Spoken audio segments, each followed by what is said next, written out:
Olá pessoal, bom dia, boa tarde, boa noite. Não sei o horário que você está vendo essa videoaula.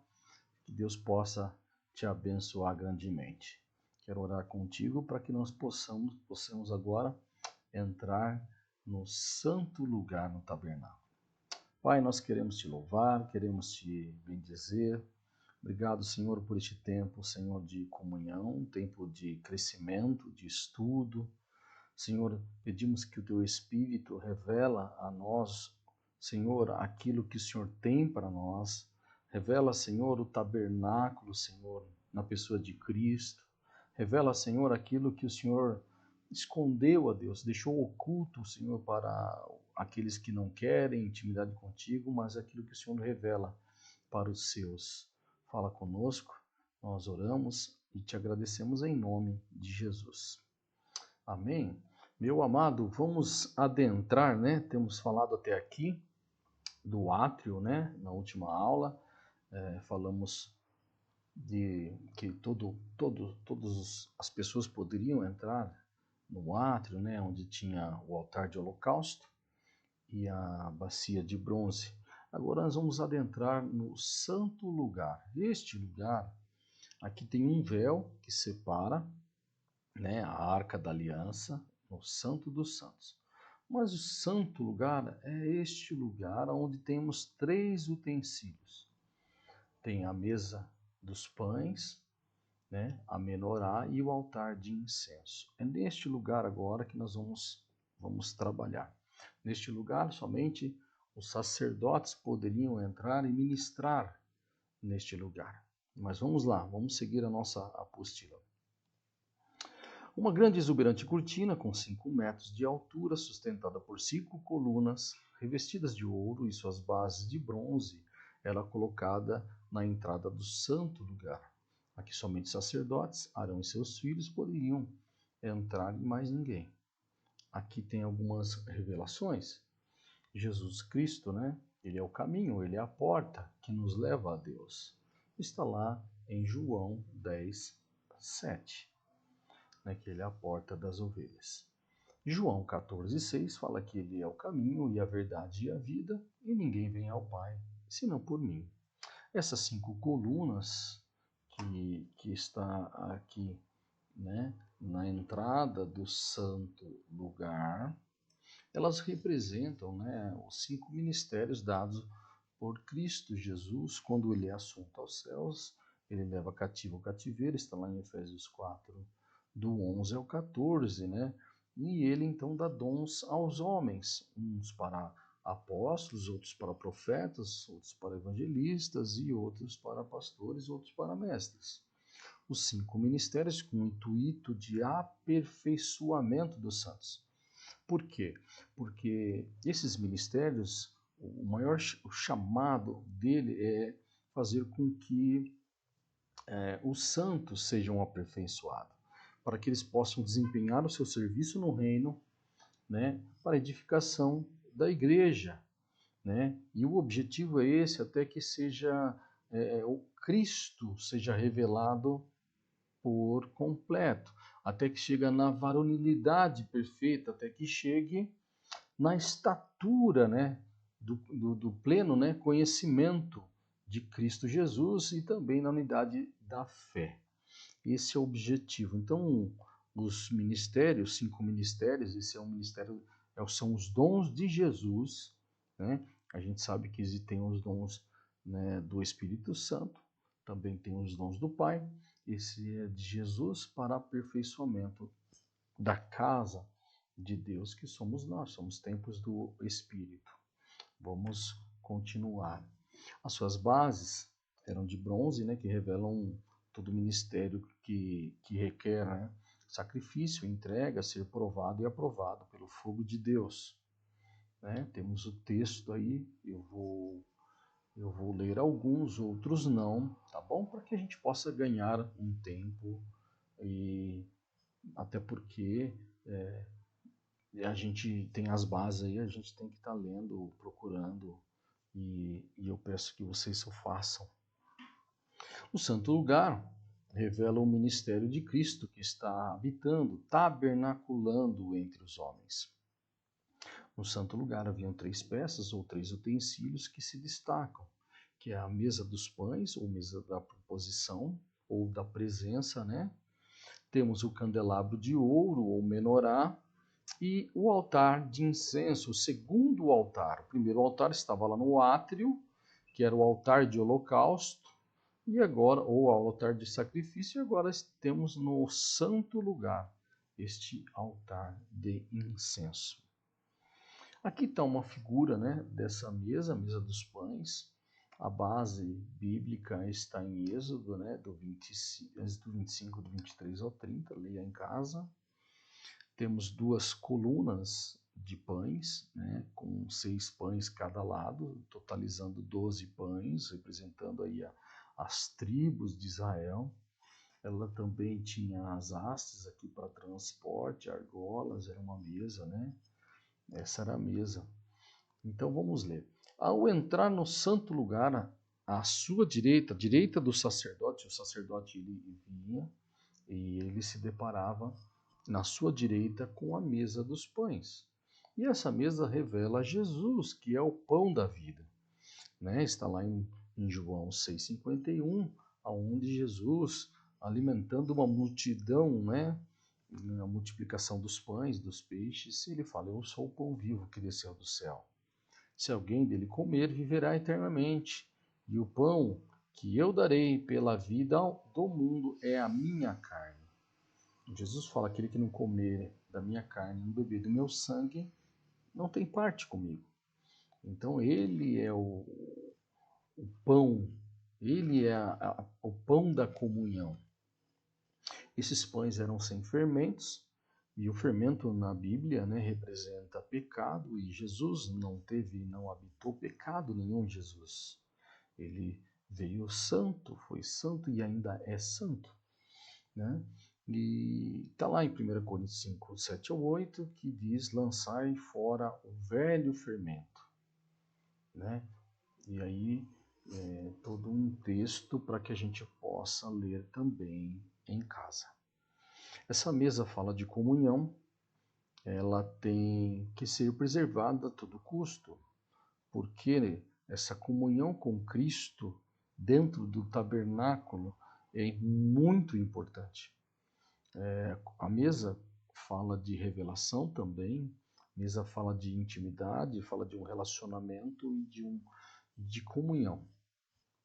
A borda de ouro ao redor da mesa protegia os pães para que não caíssem.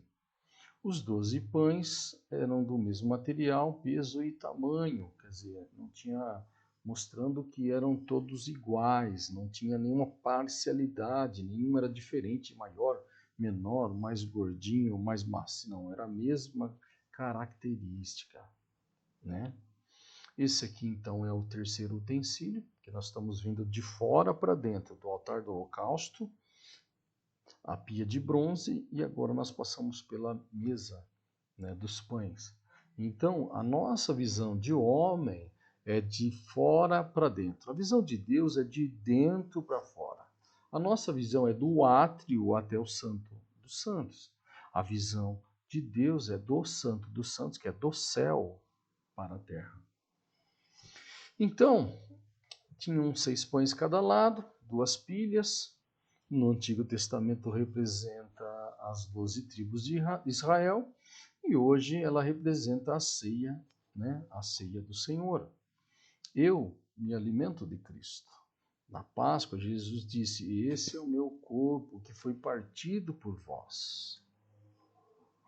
É muito importante ter esse entendimento de comunhão para que, sendo um, porque a comunhão me faz eu ser um com aquilo que eu estou comungando, né?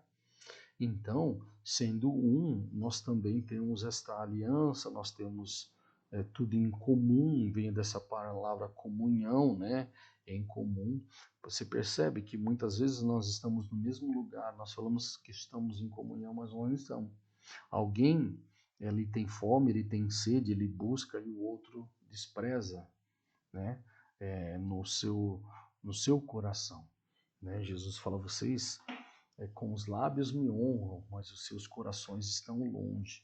Então esta comunhão fala de sinceridade. Por isso que o texto de 1 Coríntios, né, 5, do 7 ao 8, vai falar para você lançar o velho fermento fora, nem com o fermento da maldade e da malícia, mas sim com os asmos da sinceridade e da verdade, porque Deus conhece o nosso coração. E sinceridade vem dessa palavra sincero, que é sem cera. As máscaras eram feitas de cera e as pessoas eram uma coisa e eles iam para aquelas festas, aqueles rituais, né, onde tinha pornografia, tinha adultério, tinha um monte de coisa ruim, então eles colocavam uma máscara para que ninguém pudesse perceber quem era. Então, a gente tem que entrar nesta comunhão com Cristo, com Deus, com o Espírito Santo, porque Ele conhece o nosso coração. Então, nós temos que tirar todo o velho fermento, todo o pecado, todo aquilo que corrompe, que atrapalha, que impede o meu avançar dentro do santo lugar, que é agora o próximo item. Voltamos aqui, pessoal, e agora nós vamos falar da menorá, ou candelabro de ouro, né, que está lá em Êxodo 25, no versículo 31 ao 40, né? Aqui está o candelabro, correto?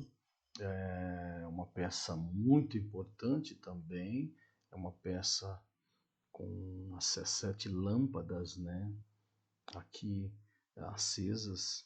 Esta aqui era a única iluminação dentro do santo lugar. Lembrando que lá fora, no átrio, tínhamos a luz solar, a luz do sol. Agora aqui é um lugar fechado, não tinha janelas. E aqui a única iluminação vinha deste utensílio chamado candelabro de ouro. Então vamos ler. Esta é uma das peças mais conhecidas, né, do santo lugar, o candelabro de ouro. Na sua extremidade haviam 7 luminárias, com 7 pavios embebidos em puro azeite. Por ordem de Deus, os sacerdotes tinham que manter o candelabro aceso continuamente. O fogo não podia apagar, a luz não podia apagar. Então tinha que ter zelo, tinha que ter cuidado para manter essa iluminação, o fogo aceso. Está lá em Levítico 24:2, que diz: ordena aos filhos de Israel que te tragam azeite puro de oliveira, batido para o candelabro, para que haja lâmpada acesa continuamente. Então o candelabro ele era batido 100% de ouro, né? Batido de ouro, além de ser um utensílio de ouro, ele também exigia um azeite puro, um azeite batido, um azeite várias vezes esmagado, azeitona, para extrair o melhor do azeite, que era este melhor, né? E que vai se manter a chama acesa. E azeite na Bíblia fala de unção, mas também fala do Espírito Santo. Vamos continuar. O candelabro tinha uma finalidade: iluminar a mesa dos pães da comunhão. Isto revela a presença constante de Deus junto ao povo, trazendo comunhão. 1 João 1,7 diz: se, porém, andarmos na luz, como Ele está na luz, mantemos comunhão uns com os outros. E o sangue de Jesus, seu Filho, nos purifica de todo o pecado. Fala de iluminar porque o Espírito Santo é quem nos ilumina o nosso entendimento. Assim como lá na segunda carta aos Coríntios, no capítulo 4, fala que o Deus deste século cegou o entendimento dos incrédulos. Ele cegou, está falando de luz, ele apagou. Por quê? Porque ele é o príncipe das trevas. Ele traz uma cegueira espiritual para que não resplandeça a luz do Evangelho de Cristo. Então, essa iluminação, quem traz é o Espírito Santo. Ele é quem nós temos que ter comunhão com Ele, comunhão com os irmãos e pedir essa iluminação que vem dele. É Ele que nos dá revelação. E revelação, já falei aqui, é tirar o véu, é mostrar aquilo que está oculto, escondido, que está por detrás do véu. Revelar é tirar aquela escama, é tirar aquela parede, aquela proteção que te impedia de ver algo claramente. Isto é revelação. Revelação é você acender o interruptor da luz e de repente a luz. Isso é iluminação, isso é revelação. E isso é o papel do Espírito Santo. No santo lugar, não havia nenhuma janela por onde pudesse passar a luz de fora. Sendo assim, a única iluminação dentro do santo lugar era pelo candelabro ou a menorá. Aqui é o quarto utensílio, uma peça única feita de ouro ouro puro batido. Tinha 7 pontas, né? Aqui tinha 7 pontas, né? 3 para a direita, 3 para a esquerda e mais um no centro, né? Aqui está representando os 7 Espíritos de Deus, né? Que está lá em Apocalipse 4 ao 7, né? Que estão diante do trono de Deus. E no Apocalipse 5 fala dos 7 Espíritos enviados por toda a terra. E também lá em Isaías 11:2 fala das 7 facetas do Espírito, né? Que é espírito de sabedoria, de temor, tal. Então vai falar também aqui. É muito interessante essa questão da iluminação, do Espírito Santo agindo, trazendo luz, trazendo entendimento aqui dentro do santo lugar. Lembrando que o santo lugar, somente sacerdote podia entrar, somente alguém que poderia ter comunhão, alguém que estava no serviço. Por quê? Porque se lá fora são níveis, né, que nós vamos passando. Você vai vindo do átrio para o santo lugar e até chegar no Santo dos Santos, onde a presença de Deus é revelada e manifesta, né? Onde a vida, o caminho, a verdade e a vida. Primeiro céu, segundo céu, terceiro céu, né? Sempre em 3. Corpo, alma e espírito. Ação de graça, louvor e adoração. Sempre níveis de intimidade e níveis de comunhão. Aqui fala do batismo com o Espírito Santo, que é o batismo com fogo e com o Espírito Santo. Se lá atrás, no átrio, eu passo pela bacia de bronze, pela pia de bronze, que fala de uma água, ali está representando o início da fé, o batismo nas águas, né? Aqui já é um batismo com o Espírito Santo, já é um batismo com fogo, já é algo mais profundo para o serviço desempenhar do ministério. Agora nós vamos falar sobre o altar de incenso. Está lá em Êxodo 30, do 34 ao 38. O altar de incenso era a última peça do santo lugar. Ficava bem à frente da cortina que separava o santo lugar do santo dos santos. Ficava bem à frente do véu que separava.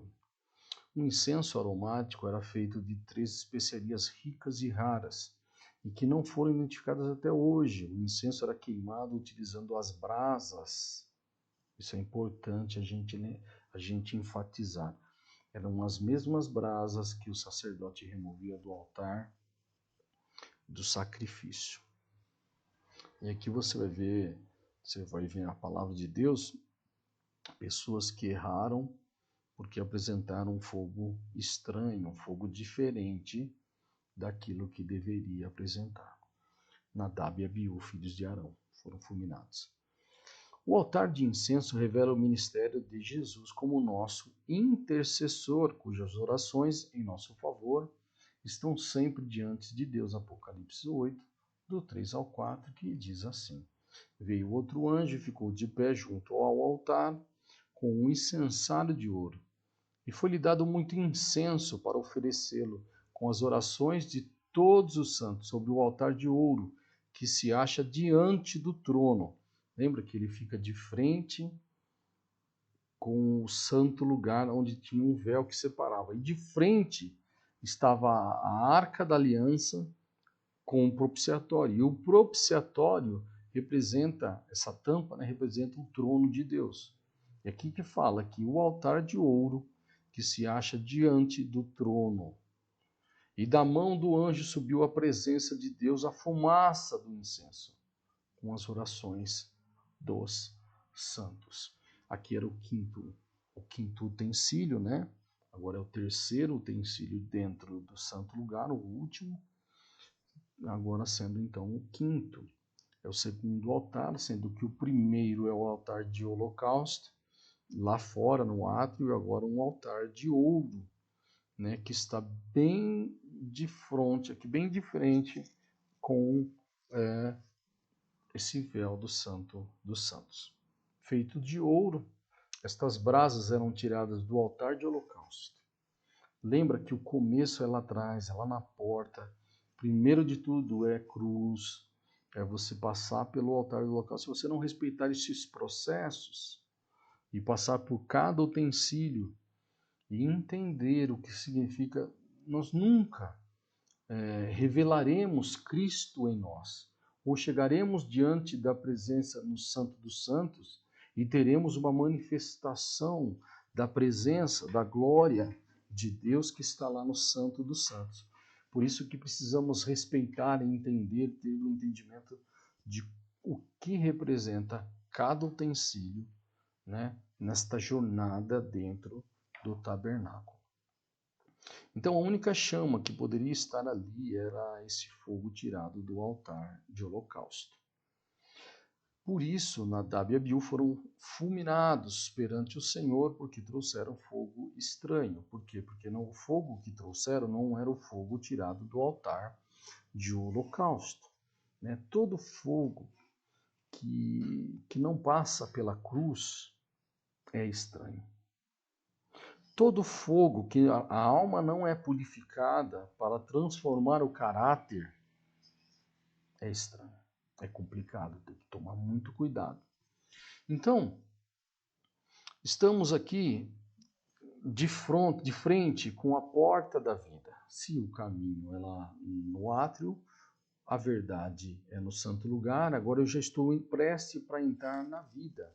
A vida é onde Deus se revela, onde a glória de Deus ela é revelada, a presença de Deus é revelada, é na sala do trono, é onde está a Arca da Aliança, que representa a presença santa, né, de Deus. Então, não podemos nos achegar perante Deus apresentando algo estranho, sem passar pela cruz. Não tem como, sem passar pela morte. Aqui representa o batismo de fogo. Por quê? Porque se o batismo das águas eu entro, eu começo uma jornada espiritual, né? Aí eu tenho o batismo com o Espírito Santo, eu sou imergido pelo Espírito Santo, porque é Ele quem vai me conduzir.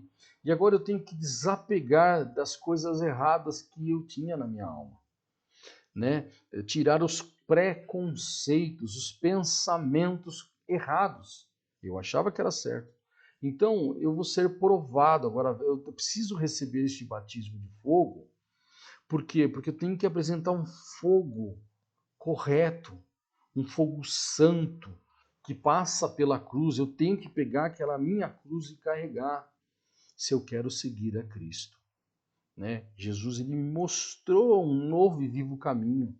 Ele veio a essa terra, ele saiu dos céus, do Santo dos Santos, ele veio até o átrio e nos mostrou um caminho de volta para casa. Que nós saímos do Pai e voltaremos para Ele.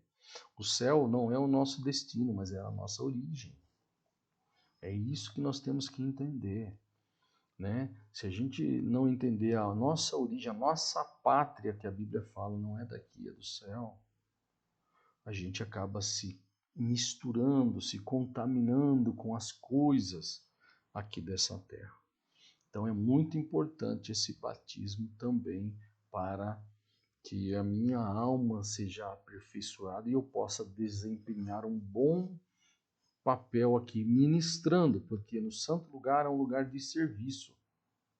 É um lugar onde eu trabalho, é um lugar que eu faço as coisas para Deus, só que eu tenho que ter o meu caráter transformado. E o que faz o meu caráter transformado é estes batismos, né, que acontecem nesta jornada das nossas vidas.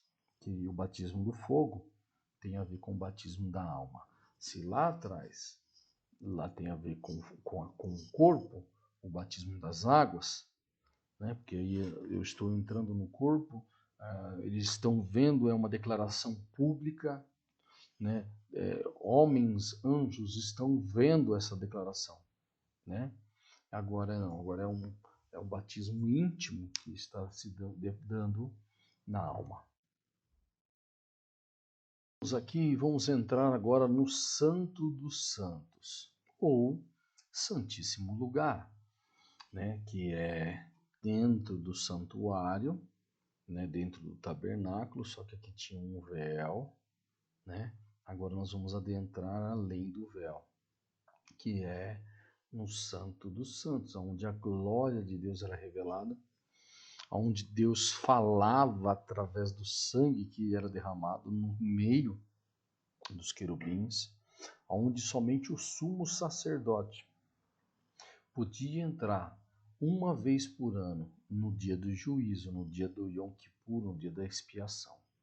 Então aqui nós vamos apresentar o sexto utensílio, só que podemos também chamar de sexto e sétimo, ou os sextos utensílios dividido em dois, que é a arca, o baú, e a tampa, que é o propiciatório. Tá bom? Então, a arca da aliança e a tampa do propiciatório. Aqui nós passamos nesta outra entrada, quando Jesus fala, eu sou o caminho, a verdade e a vida. Aqui é a entrada da vida. O cristão chega à maturidade da fé. Aqui você entende que você e Deus são um. Você sabe como agradar a Deus e fazer com que Ele se revele. Então, você chega numa maturidade, você já é aperfeiçoado por todas as etapas dentro do tabernáculo. Você acaba sabendo de algo, você já conhece, e o conhecer no original é intimidade. E agora nós temos intimidade com o Criador, né? Com Deus, e agora nós sabemos como estar neste lugar. Aqui, o cristão ele tem acesso ao testemunho de Deus. E o testemunho de Deus são as três coisas que eram colocadas dentro da arca. As tábuas da lei, que fala da revelação da palavra, a lei que Deus deu a Moisés, e Moisés ele, quebra elas e depois tem que refazê-la.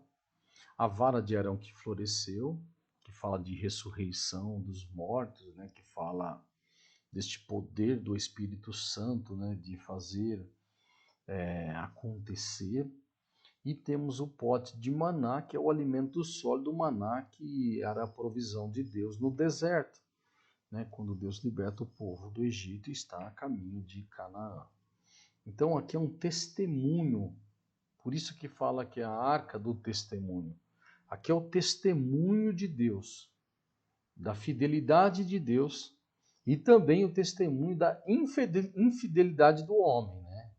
Por quê? Porque o homem se rebelou contra Deus, lá naquele episódio do bezerro de ouro, acometeu o adultério, né, espiritual, se prostrou, fizeram um deus de ouro, um bezerro de ouro, né, colocou Arão cedeu à pressão do povo e fizeram e começaram a adorar. E Moisés num monte com Deus. Então, eles quebraram a lei e quebraram o primeiro mandamento, que é não terá outro Deus além de mim. Aqui tem um episódio que eles questionaram a autoridade de Arão, tipo assim, qualquer um pode ser, por que tem que ser Arão? Deus errou na escolha. Então eles se rebelaram contra a escolha de Deus. Toma cuidado com essa questão de você, se Deus escolheu alguém, ungiu alguém para conduzir algo, se submeta, se sujeita, não fira a autoridade que Deus estabeleceu. Porque Deus ele levanta homens, né? Assim é o trabalhar de Deus. E o pote de maná, né, que é o maná que vinha todo dia, né? A provisão de Deus, maná significa o que é isto? Por quê? Porque eles ficavam espantados de todo dia a fidelidade de Deus vinha e eles tinham aquele pão, né? Aquele bolo, e eles comiam. Só que chegou um tempo que eles começaram a murmurar. Então aqui tem a murmuração. Pecaram contra Deus. E murmurar é eu não entender o trabalhar de Deus e eu me rebelar, eu revoltar, e eles queriam carne. Eles pediram carne. Então, tipo assim, Deus não sabe o que faz, Deus me abandonou, Deus não está vendo a minha situação, e eles se rebelaram, murmuraram. E aqui então Deus está dando um testemunho e colocou escondido dentro de uma arca, que chama a Arca do Testemunho, ou Arca da Aliança. Jesus fez o caminho inverso para tabernacular conosco. Esse é o mistério oculto, né, que está escondido em Deus até mesmo para os anjos, que é Cristo vir aqui à Terra, né, se fazer carne, tabernacular conosco, né, para salvar o homem. Ele saiu de lá de um lugar e ele, pela sua fidelidade, ele se esvaziou de sua glória, não quis ser semelhante a Deus, não quis tomar por usurpação ser igual a Deus. Tudo que o diabo quis, ele fez um caminho inverso. Tudo que o homem quis, porque o homem quis ser igual a Deus, por isso que ele pecou, né? Se você ler lá em Gênesis, você vai ver isso, né? Por isso que ele comeu do fruto proibido, porque ele quis ser igual a Deus e quis ser Deus. Então Jesus não, Jesus veio como homem. E aí ele se esvaziou e ele se tornou servo. Pela obediência aprendeu, né? Por tudo aquilo que sofreu, ele aprendeu a obediência. E aí então ele trouxe e veio mostrando um caminho novo. A palavra de Deus fala que um novo e vivo caminho foi aberto pelo seu sangue, porque o sangue, nós sabemos que a vida da carne está no sangue e a vida, né, é o sangue, né? E vida é Deus. Deus é o dom, tem o dom da vida, é Ele quem dá, Ele quem tira. Então está aí.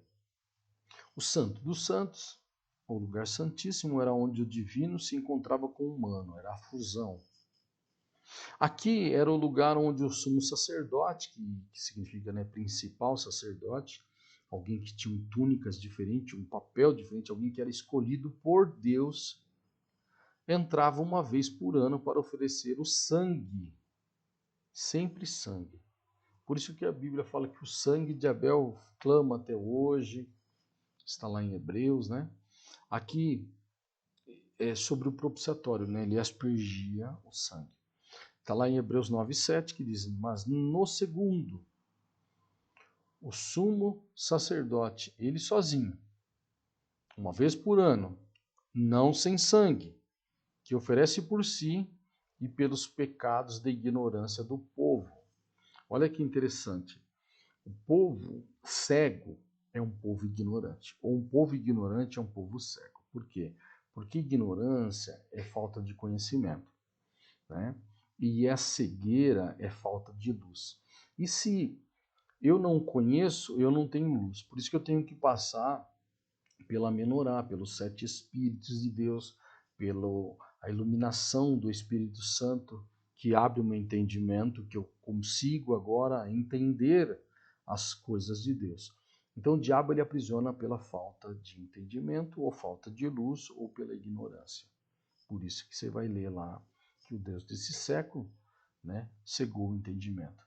E é o príncipe das trevas. Jesus mesmo falou, ele é o príncipe das trevas e eu não tenho nada, ele não tem nada em mim. Eu não, eu sou a luz do mundo. Né? E Jesus ele vai falar no Sermão do Monte para os discípulos, fala, vós sois sal da terra e luz do mundo. Jesus está dizendo, vocês é quem vão fazer Deus conhecido. Vocês vão revelar Cristo. Vocês vão revelar Deus, que é a obra do Espírito Santo na vida de um crente, na vida de um cristão, na vida de um filho de Deus. É tornar, a obra do Espírito Santo é fazer com que nós tornemos igual ou imagem e semelhança de Deus. É quando as pessoas falam assim, olha, eu vejo que você é diferente. Por quê? Porque nós começamos a nos tornar mais parecido com Deus. Este dia veio a ser conhecido como Yom Kippur, que é esse dia da expiação, né? Esse dia do perdão, até hoje celebrado entre os judeus. O Santo dos Santos era o principal lugar do tabernáculo. Na verdade, ele era a razão da existência do tabernáculo. Era este lugar tão oculto, tão escondido, que nem todo mundo podia acessar. Nem todo mundo, somente o sumo sacerdote, uma vez por ano, cumprindo ainda certas exigências, oferecendo por si e pelo povo. Sem sangue não tinha como. Aqui, no Santo dos Santos, a glória de Deus era revelada, né? A glória de Deus, que aqui está Shekinah, ela se manifestava, era neste lugar, no Santo dos Santos. O que separava o santo lugar do Santo dos Santos era um véu. Esse véu que significa vida. E este véu, depois Jesus fala que ele rasgou, que foi a sua carne. A sua carne foi o véu, porque a morte de Cristo Jesus, quando ele deu a sua vida como oferta a Deus, ele entregou a sua vida à oferta. Quando ele foi rasgado, o juízo aconteceu na carne de Cristo, então o véu foi rasgado de cima a baixo. E em Mateus 27:51 diz que eis que o véu do santuário se rasgou em 2 partes, de alto a baixo, tremeu a terra, fenderam-se as rochas.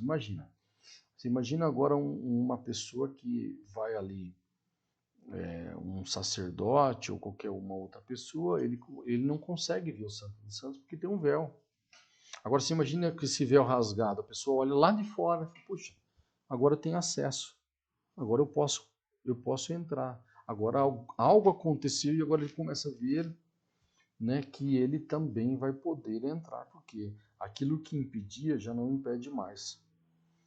Né? Aqui está o utensílio mais conhecido do mundo, que é a Arca da Aliança.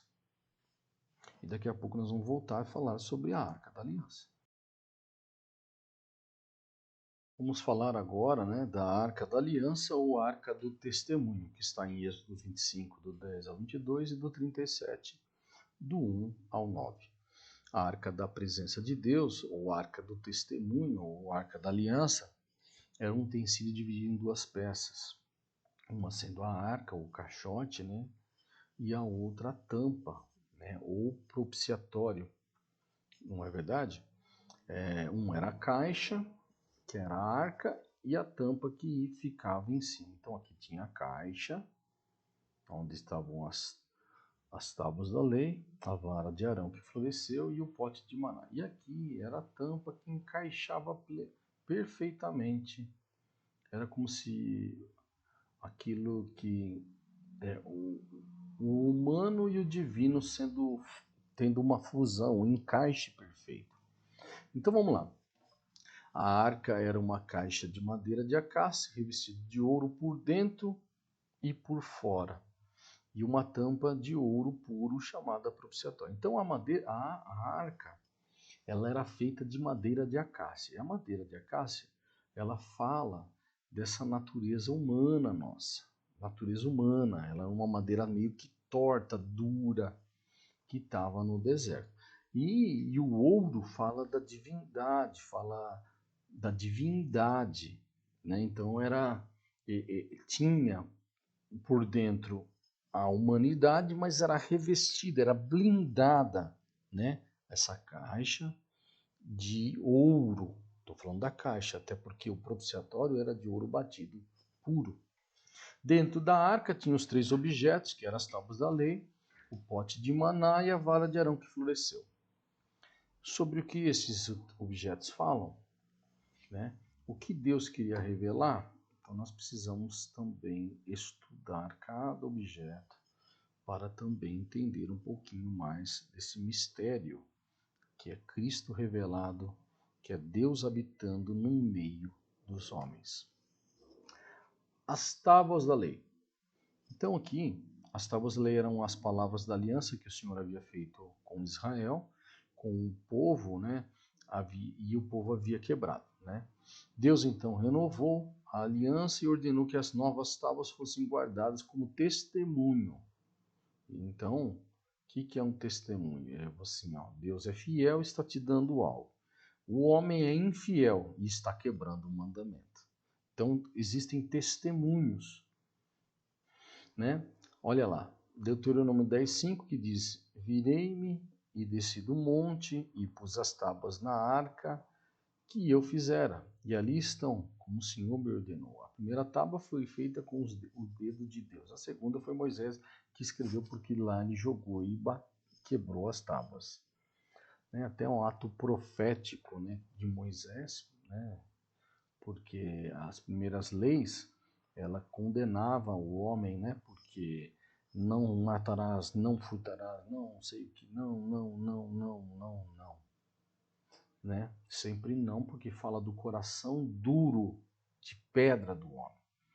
Aí, isso foi quando Deus dá a lei, né? Foi em Pentecostes.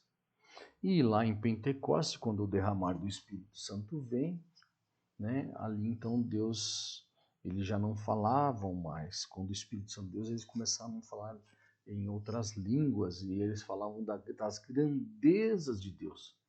Eles já não falavam do coração do homem, que era duro, mas falavam de Deus. Então eles adoravam, eles bendiziam. Lá no tabernáculo, em Pentecostes, quando Deus deu a lei, falando dessa dureza do coração do homem, 3.000 homens foram mortos. Agora em Pentecostes, 3.000 almas foram salvas. Né? Por quê? Porque ali está falando da lei. Mas lá no Novo Testamento fala da graça, porque Deus está acima. Então Jesus teve que cumprir com tudo o que ele fez aqui foi cumprimento. Por isso que ele fala, está consumado. E aí ele pode voltar ao Pai. E ele fala assim, se eu não for ao Pai, não tem como eu enviar o Consolador, o Paracleto. Esta obra, né, da graça que hoje opera em nós é a obra do Espírito Santo, porque Jesus obedeceu até o fim. Então vamos lá. A lei era a palavra de Deus para o povo, Jesus é a palavra viva de Deus para o mundo. Ele é o Verbo encarnado que habitou no meio do seu povo. João 1, do 1 ao 3, que diz: no princípio era o Verbo, e o Verbo estava com Deus, e o Verbo era Deus. Ele estava no princípio com Deus. Todas as coisas foram feitas por intermédio dele, e sem ele, nada do que foi feito se fez. Esta palavra agora precisa estar dentro do coração restaurado, um coração revestido, né? Lembra que Deus, então, ele dá uma profecia, né, para Ezequiel e fala, eu vou tirar o coração de pedra. Lembra aquela pedra que foi Deus escreveu no coração de pedra a lei? E o homem não, sabe, ele não conseguia cumprir a lei porque é um coração de pedra. Só que depois, quando vem o Espírito Santo, ele fala, eu tirarei o coração de pedra e colocarei um coração de carne.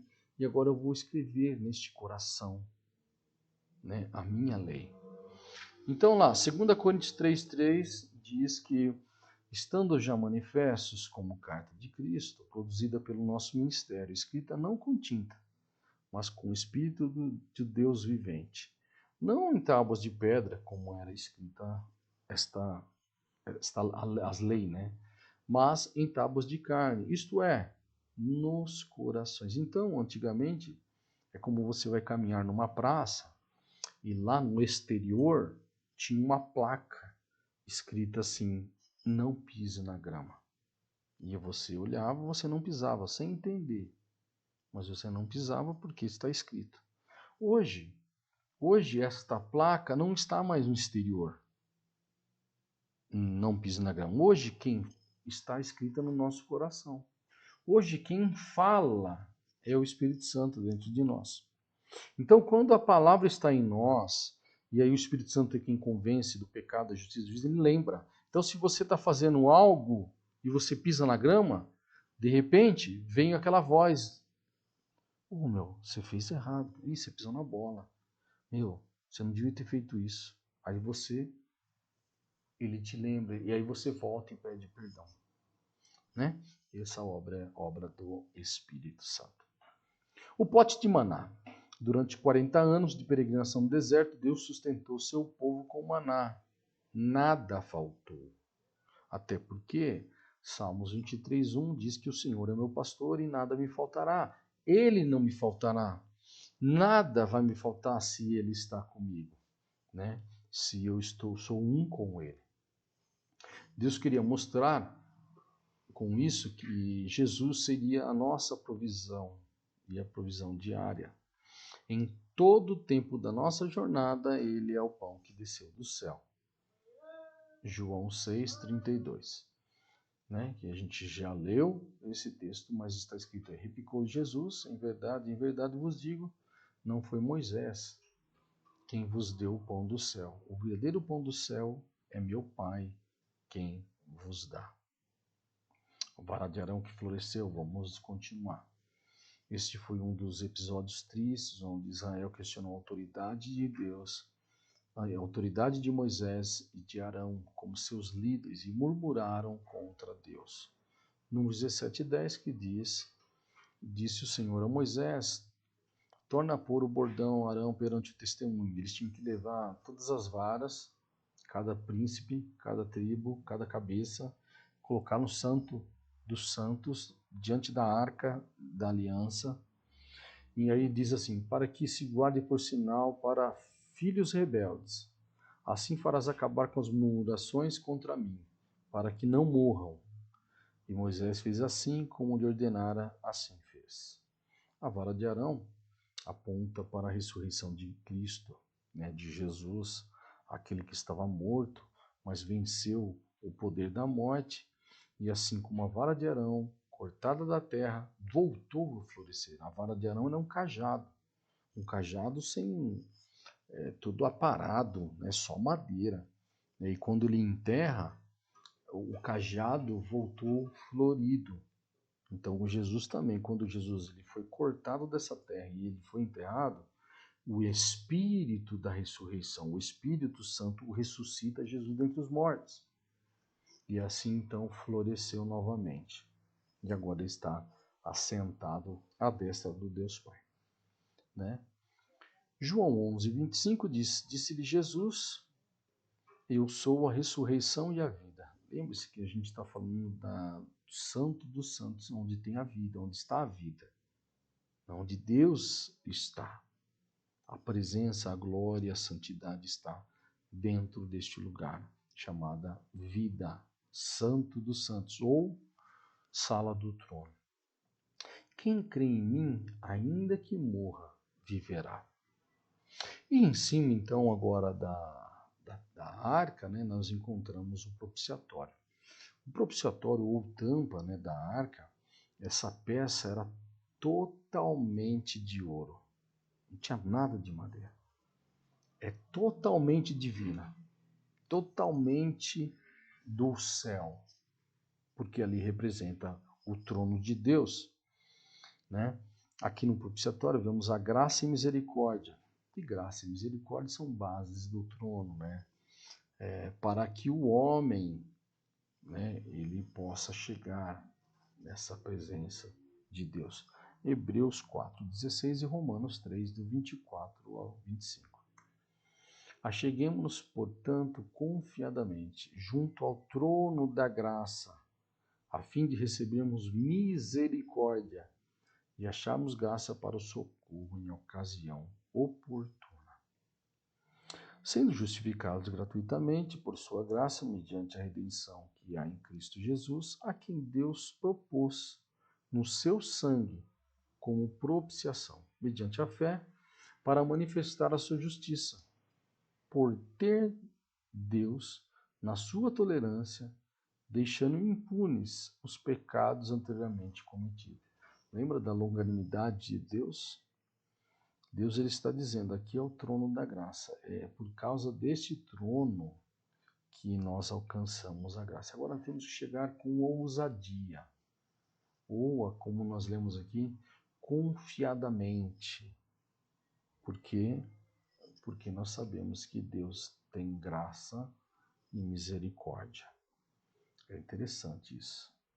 E graça, misericórdia, tem uma diferença de graça. Misericórdia é aquilo que eu mereço, eu não recebo. Isso é misericórdia. Então eu mereci um castigo e não recebi. E graça é aquilo que eu não mereço, eu recebo. Então graça e misericórdia caminham juntos e são base aí do trono de Deus. O propiciatório era a tampa ou cobertura da arca feita de ouro maciço, ligado na mesma estrutura de ouro puro. Havia a figura de 2 querubins com as suas vestes voltadas para baixo. Então eles estavam guardando a presença, guardando a santidade, guardando a glória, né, do Deus vivo. Eles representam a presença, a santidade do Senhor e são os instrumentos de juízo para qualquer um que se aproximasse da arca sem o sangue do sacrifício fosse fulminado. Então, por que Deus colocou os 2 querubins também quando Deus expulsa o homem do jardim? Porque aquele lugar não poderia ter acesso novamente. Teria que cumprir, teria que ter sangue, e sangue, né, sem mácula, sem mancha, sem pecado, né? Então, quando Jesus ele faz isso, ele consegue retornar ao Santo dos Santos. E quando ele retorna, o sumo sacerdote, quando ele entrava no Santo dos Santos, ele carregava 6 pedras cada lado, né, representando as 12 tribos nos ombros. Também carregava um peitoral com as 12 tribos. Então, quando ele entra na presença de Deus, o sumo sacerdote, ele não entra só. Consigo ele entra com todo o povo. Então, por isso que ele é o sumo sacerdote. Ele é o mediador. Ele era todo o povo entrando junto com ele. Isso aqui é a substituição que sempre a Bíblia está falando, né? E é muito lindo isso. Então, quando Jesus entra na presença de Deus, eu e você, nós entramos com ele. É muito lindo a obra de Cristo, né? O sacrifício de Cristo na cruz. Quando o sangue era aspergido sobre o propiciatório, a ira de Deus contra o pecado era aplacada. Porque a nossa dívida, irmão, não é contra o diabo. A gente tem um entendimento totalmente errado. A dívida era com Deus, para com Deus. Então teria que ser aplacada esta ira. A ira de Deus teria que vir sobre ele. E a ira de Deus veio, sabe quem? Sobre o seu filho. Entende? Para que nós pudéssemos ser absolvidos. Então o juízo já aconteceu. E agora, juízo e justiça caminham juntos. Então o juízo veio sobre Cristo e agora nós somos justificados pelo seu sangue. Então quando Jesus é o nosso advogado, né, que está advogando junto ao Pai, e o diabo é o acusador, né? É isso que significa, né? Então, quando o diabo acusa eu e você, entra Jesus no meio, e Deus o juiz. Então, quando Jesus entra no meio de mim, de você, Jesus ele só estende a mão, né? e ele mostra a mão furada. Então, Deus ele fala, já foi pago. Então não tem o que eu julgar, ou o que eu fazer, ou o que eu condenar, porque isso se chama graça. Porque Jesus já pagou, né? Então o diabo sempre vai estar acusando as nossas vidas, tentando nos tirar deste lugar, que é na presença de Deus. Então ele fala, você não pode, você não é digno, você pecou, você errou agora, você fez isso com o esposo, você fez isso com o filho, você fez isso com o marido, você fez aquilo. Então ele vai principalmente passado, né? Mas Jesus, a palavra de Deus fala que Deus ele lança, né, os nossos pecados num mar de esquecimento e não lembra mais. Então muitas vezes nós queremos pescar, né, esses erros e trazer à tona, né, nossa mente. O diabo vem e sopra, né, esse hálito das trevas, e a gente muitas vezes pega este pensamento e traz à tona. Mas temos que ter a nossa mente de Cristo. Então vamos lá.